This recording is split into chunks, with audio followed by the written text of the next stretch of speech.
if there is some kind of progress, if we can say that word, from that stage of realization where the mind is transcended,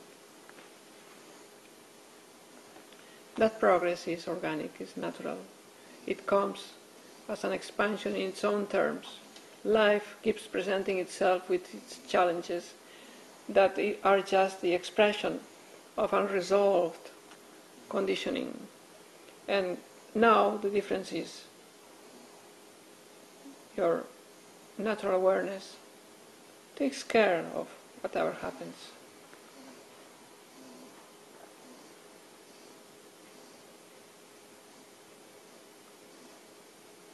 So there's no choice, no sense of the person having to make choices. That has been seen as an artifice or an illusion, a projection, an invention. The idea that there is someone taking decisions.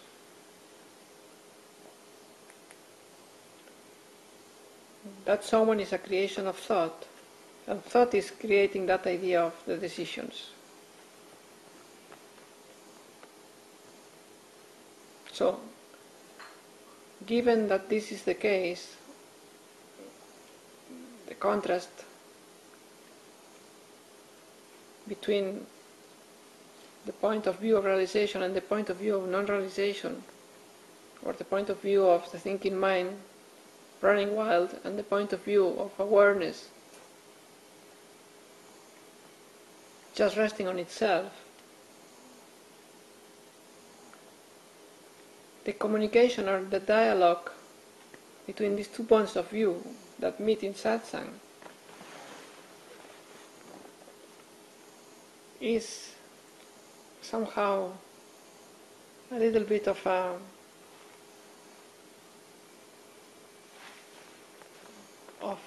dialogue between people talking different languages, different idioms, right?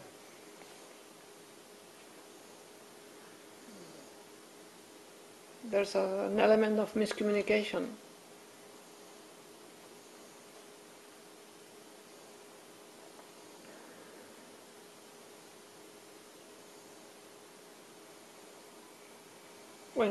When we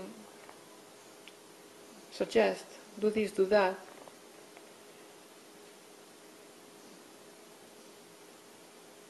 somehow these are concessions to the point of view of the thinking mind that thinks that there is a choice, that there is effort, that we can apply certain remedies or medicines or prescriptions to this process of realizing truth. So it's a concession somehow that returns the same coin to the mind that asks, returns with the same language, and may eventually pacify that mind, that thinking, questioning mind.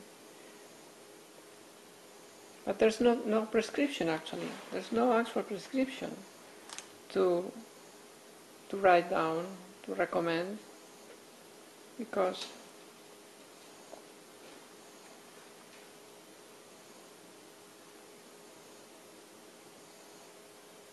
there's nothing that the mind needs to apply or can apply to put itself out of the way.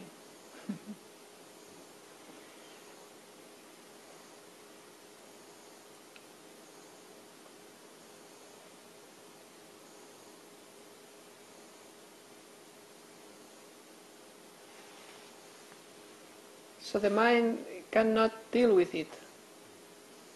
Thinking mind. It's the intelligence that deals with the mind and finishes it.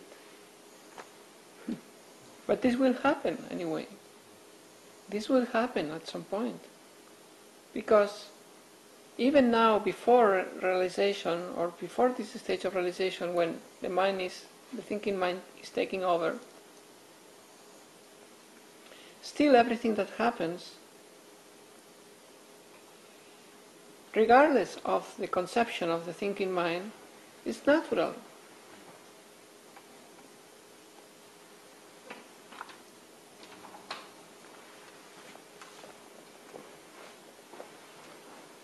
Everything is following a natural process, even now that the thinking mind believes that there is conflict, that there is this or that, this choice, that other choice, etc.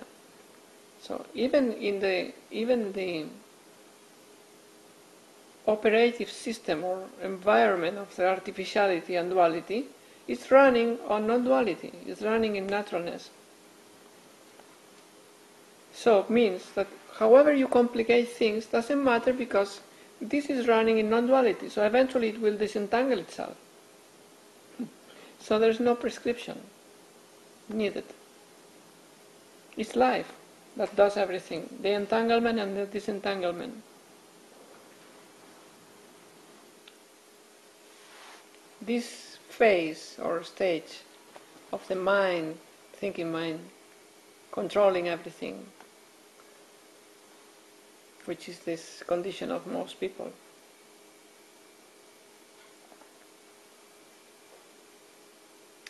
just give oneself or yourself the impression that things are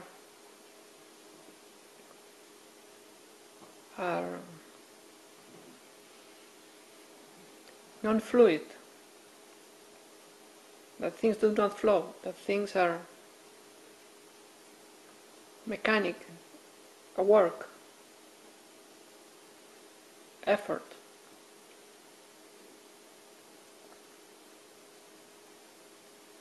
Because the mind, because of its nature, the nature of thought, divides things, everything, in two, in opposites. So believing that paradigm is delusion, is the only delusion, seeing things from that paradigm, the paradigm of thought that divides black and white and everything else. So believing that lenses, like that is the reality, is what delusion is about. So you are conditioned by your own projection of things into opposites. So you have the impression that everything is resisting everything else, something is resisting something, something is an effort. But it's just an impression, because things are happening spontaneously. That's what I'm saying, that duality runs on non-duality. It's like a software that runs on non-duality.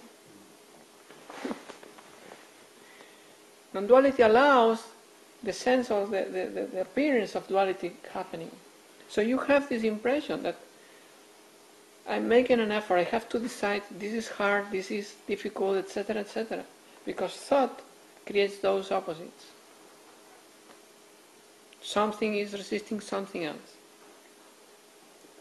When in fact, everything is flowing with everything else. Everything is happening exactly in the perfect way of fitting everything as the only way it can fit. Because there's only one way, this.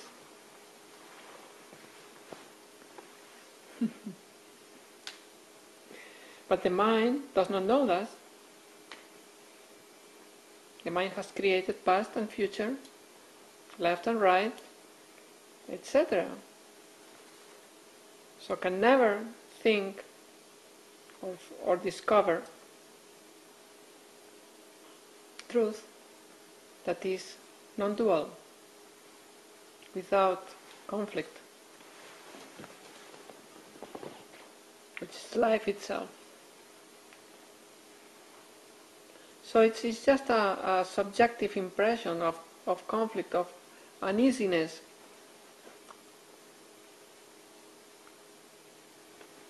that the mind, the thinking mind, creates without justification, without base. Because the base happens to be that everything is in perfect order, in perfect flow.